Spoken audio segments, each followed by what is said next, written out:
Shalom and welcome to another in our series of podcasts from Temple Beth Am, a dynamic center for conservative Judaism in Los Angeles. You are listening to a Shabbat teaching with Larry Herman. Well, it just happened. It wasn't intended this way. I didn't ask, but this happens to be next week is my bar mitzvah parsha. And for those of you who listen to Jen Lowe talk about her bat mitzvah parsha and the story about it, mine wasn't nearly as exciting. I went to a conservative shul where we didn't lane from the Torah, so I never learned to lane, and where we didn't give a drasha, so I didn't learn to give a drasha when I was young. And I had what was called a b'nai mitzvah. I was sharing it with another young man who happened to be the son of the president of the shul. So you can imagine where the spotlight shone. And the haftarah for Kedusha is rather short, and I did half of a short haftarah. And I also led Ashrei, which is probably why to this day I like to sing Ashrei and to make sure that I recite it three times a day. But besides that, as I grew older and I saw that the Parsha Kedoshim was usually combined with Acharei Mot as it was this year, my general lack of enthusiasm for the book of Vayikra, Leviticus, was emphasized as we read Acharei Mot. So what Joanna read today, the chapter 16, is all about Yom Kippur, but it's all about the ritual, the temple ritual, the cultic ritual of Yom Kippur, not at all anything about the psychological elements that make it meaningful, or at least make it meaningful for me today. Chapter 17 of Acharei Mot is about sacrifice in what I will call disgusting detail.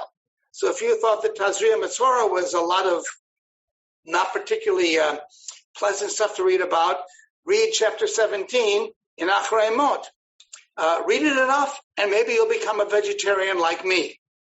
Chapter 18 is all about the laws of incest and sexual perversion, which, as you know, we read on the afternoon of Yom Kippur.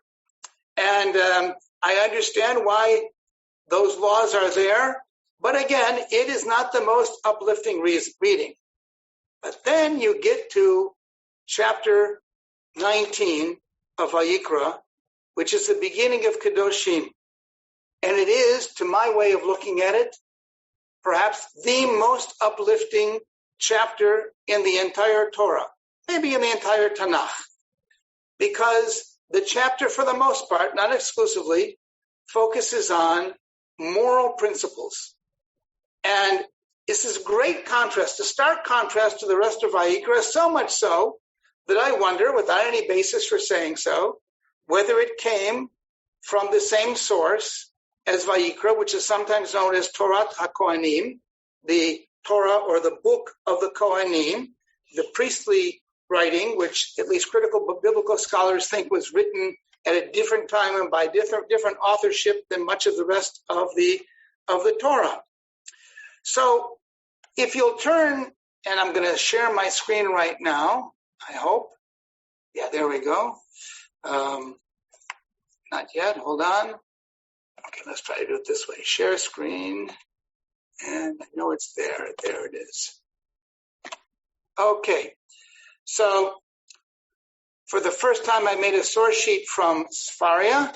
I need a little help doing that in the future to make it better, but I've copied pretty much what I wanted to. And I want to read some of the verses together, and I'd like you to participate. So I do want to ask you some questions about it, but I will say that I want you to note the parts, the words that I have in bold. And anybody who can figure out why I have them in bold, you can raise your hand, shout it out right away, and then we'll come back to it later on. If you know right now, you won't be spoiling anything, you can go ahead. Taibo raised her hand, so maybe she has an idea already. Because I think that one can derive the Big Ten, known in English as the Ten Commandments, from the Holiness Code, but you can't do the reverse. I'm guessing that you put in bold anything that also shows up in the Big Ten. Well, that would have been a great idea. And what you said is true, that the 10 Commandments are all here, although we're not going to be focusing on that particularly, but that's not what I bolded. So it's we got a siren going, and my son's dog likes to howl when sirens are going. Yeah, because he thought I was really right. Yeah, she did. Stevie thought you were really right. No, but I'm going to go ahead and we're going to read verse 2. And verse 2 says, Diber el kol adat b'nei Yisrael va'amarta aleihem Kedoshim tiyu ki kadosh ani Adonai Elohechem. And I bolded the Kedoshim tiyu ki kadosh ani Elohechem. And in English, it speak to the whole Israelite community and say to them, y'all should be holy, for I, the Lord, your God, am holy. And I'm going to ask you, what do you think is the most important word in that verse to you? And I'll tell you afterwards what I think is the most important word. Yeah, Diane. So this one is in the plural. This is addressed to the entire congregation, and the first one's in the singular. So we are commanded to be holy, each of us individually, but also holy collectively. All right, I can stop right now. We can go home. We can do Mariv and Moyal. Be done early. But Diane's got it. But she probably heard my drasha on this issue, on this parsha about 3 or 4 years ago. It's to you. It's you all shall be holy. It's clear here, although I will admit not every verse in this chapter is in the plural, but most of them are, that God is addressing the community. We have a communal responsibility to be holy, is my read, my take on all of this, and I think that that's what's introduced in the very first verse. Now, I will tell you that I did not go in the direction of some of the commentary, which was they connect this being holy to the previous chapter, which, if you recall, is about permitted sexual relations. And they are saying the way you're holy is by not engaging in perverse sexual relations. But some of the commentators also see this in the way that I did, or I should say I see it in the way they did, starting with Rashi. And so usually I think Rabbi Schatz or others ask for volunteers. If I have a volunteer to read the Rashi on 19:2:1, if I don't see a volunteer, I'm just going to read myself. So I'll read myself. Rashi is speaking to the beginning, Diber el kol adat b'nei Yisrael, and he says this, the addition of the words kol adat, teaches us that this section was proclaimed in full assembly because most of the fundamental teachings of the Torah are dependent on it, contained in it. In other words, what Teibel was saying is that not only the 10 Commandments are here, but pretty much everything you need to know is here. And so God is saying to Moses, make sure you tell this to everyone because everybody needs to know this. And I would add, they need to know this as a community, and they need to know this as individuals. Chizkuni, which some of you know is my favorite commentator, has a very similar read on this. And I don't know how she does it because I only see about 4 faces up there. Any volunteers? You can just jump in. All right. So we move along. Chizkuni says that he's speaking about the same words, Diber el kol adat b'nei Yisrael, speak to the entire congregation of the children of Israel. This verse teaches that this legislation, interesting use of the term legislation, was revealed to the whole people while they were all assembled. What is the reason for this? Because so many laws are contained in it that address all the people in their daily lives. I find that way of putting it, all the people in their daily lives. In other words, both as a community, but also as individuals in their daily lives. Our author enumerates a synopsis of all these laws commanded in the 37 verses of this chapter, showing how even the 10 Commandments were repeated here also. So I did not refer to commentators in the rest of what I'm reading here. So I'm going to pick up with verses 3 and 4. And you'll notice there's nothing bolded in 3 and 4. And 3 is very simple. You shall each revere his mother and his father and keep my Sabbaths. I, the Lord, am your God. There are at least 3 things to note about this verse. Anyone want to guess or have any ideas? What are the 3 things that either should stand out, or maybe will stand out to you? Yes, Taibo.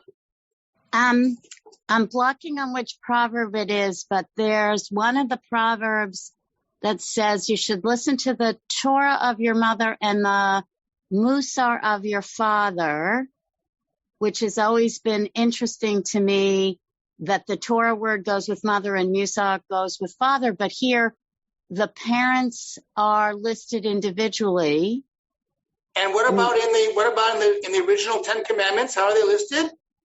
I think it's father first, but I don't remember both of them. It is.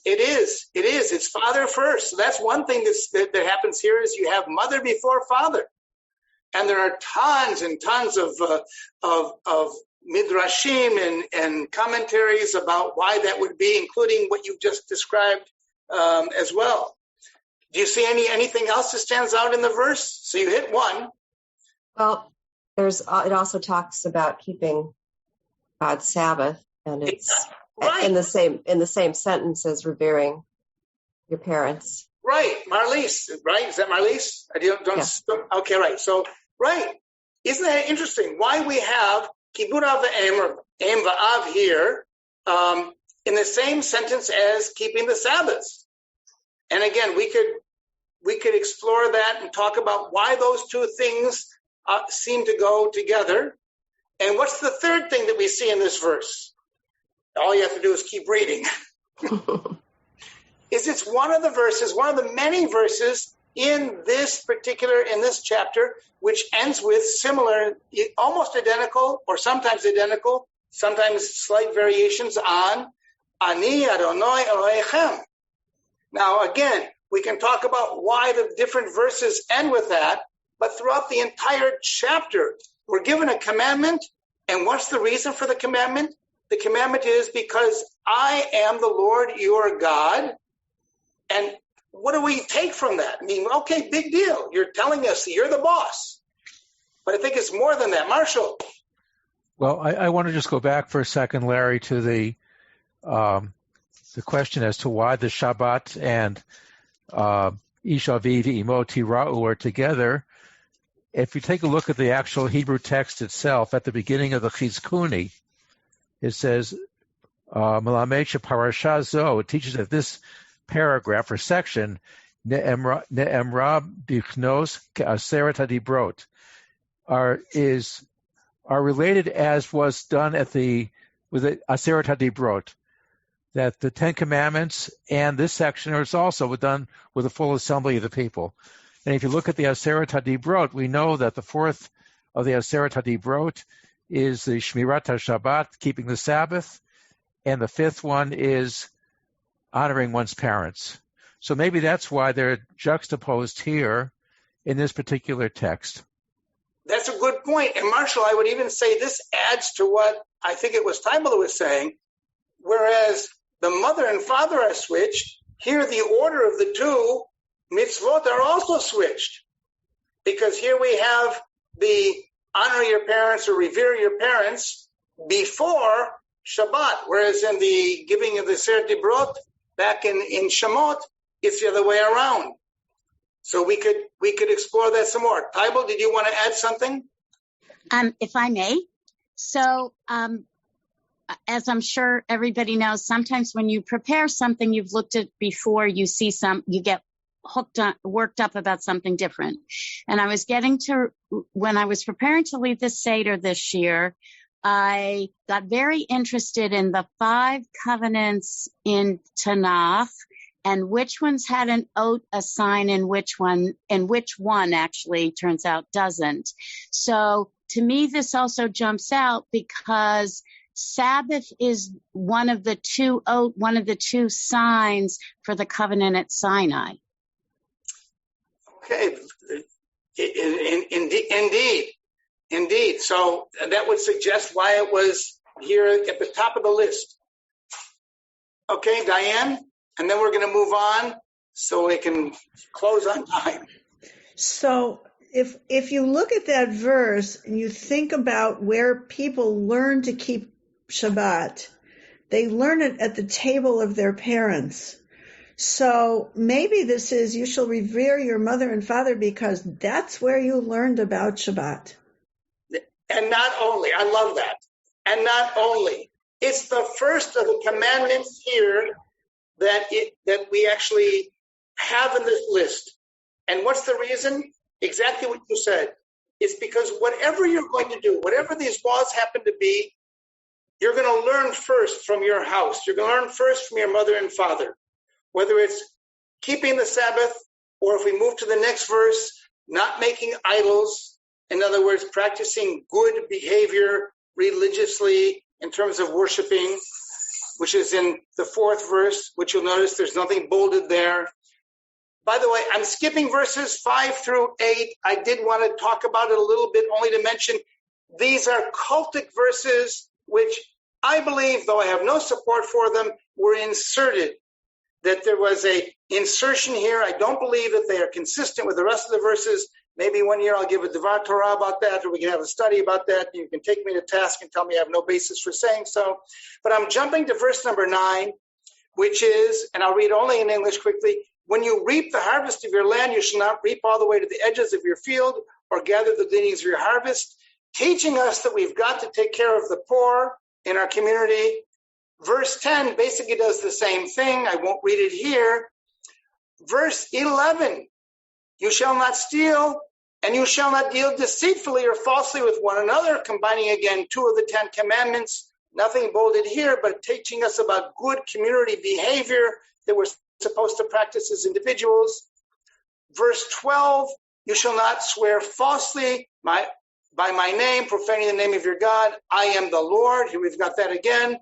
I'm moving on quickly in the interest of time. 13, you shall not defraud your fellow. You shall not commit robbery. Notice that you shall not swear falsely by my name is bracketed by, in the previous verse, you shall not steal and act deceitfully. And then in verse 13, you shall not defraud your fellows. You shall not commit robbery. Those two things that seem to be similar, and they're both sandwiched around, you shall not swear falsely by my name. But the end of verse 13, the wages of a laborer shall not remain with you until morning. Again, you shall practice good business behavior. And now we get to verse 14. And you'll notice there's some bolding. Lo tikalel cheresh b'lifnei iver lo titein michshol. V'yareta me Elohecha ani Adonai. And what's bolded is, you shall not insult the deaf or place a stumbling block before the blind. Okay, I've always liked that phrase, but why did I bold it? No ideas yet. Next phrase, next verse, entirely bolded. I'll read it only in English for the moment. You shall not render an unfair decision, do not favor the poor, or show deference to the rich, judge your kinsman fairly. All of it's bolded. Oh, okay, Taibo, you got an idea? Yeah, though, I didn't do so well with my first guess, but. No, it was great. The guess was great. You were right on the mark. It wasn't just what I was doing. So could this be, going back to Diane's point, this was addressed to the community in plural, and you can't create community unless you, in English we would say the weakest link, if you ensure that the most vulnerable will be taken care of and have a place. I love your Torah. I really do. And in the future, with your permission, I'm going to steal your ideas if I ever write another drash on this one. But that's not why I did it. And it's clear that none of you have the same daily habit that I have. And I'm going to quickly go to verse 16 because we got to start Mariv in about 2 minutes. Verse 16, do not deal basely with your countrymen. And then, lo ta'amod al dam re'echa. Do not profit by the blood of your fellow. And verse 17 is bolded, lo tisna et achicha bilvavecha. You shall not hate your kinsfolk in your heart. Still nobody. Not Marshall, not Joanna, huh? Oh, well, I have an idea. I don't know if it's, I was just wondering if it had anything to do with holiness, since that was what you first. It does have to do with, all of your ideas are great. I'm asking a question to which the idea is very specific, very, very specific. And if we go to verse 18, V'ahavta l'reacha kamocha ani Adonai is bolded, and then that's it, right? That's it. That's the only thing that's bolded. I'm just going to quickly scan if you're looking, if you've downloaded it. But now look what I've got at the very end of my handout there. That's page 5 of Sidur Sim Shalom. I don't know what page it is in the big, thicker Sim Shalom.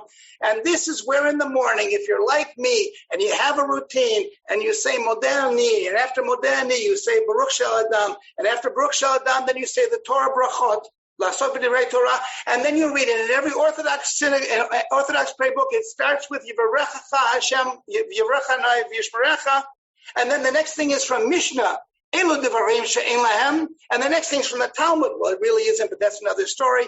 Elu Devarim She'el Adam Ochel B'rotei B'Olam Hazeh V'Keren Kayemet Lo L'Olam Haba V'Elohem, and goes on.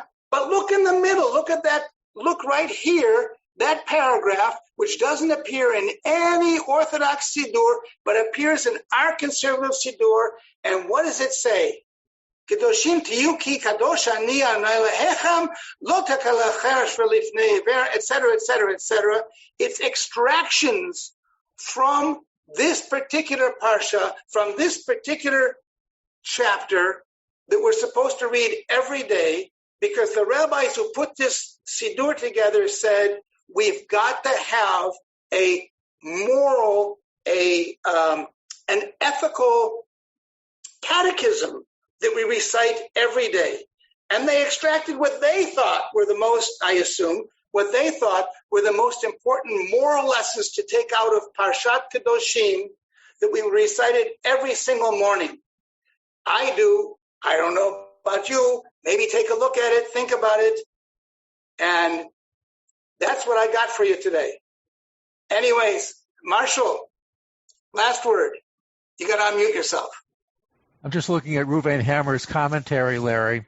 Oh, yeah, please, go. This is in the Shabbat Siddur. I don't recall if it's in the weekday one. It is. Where he says, we must stand apart from all impurity, be it ritual or moral. Right. And Vayikra is mainly about ritual purity.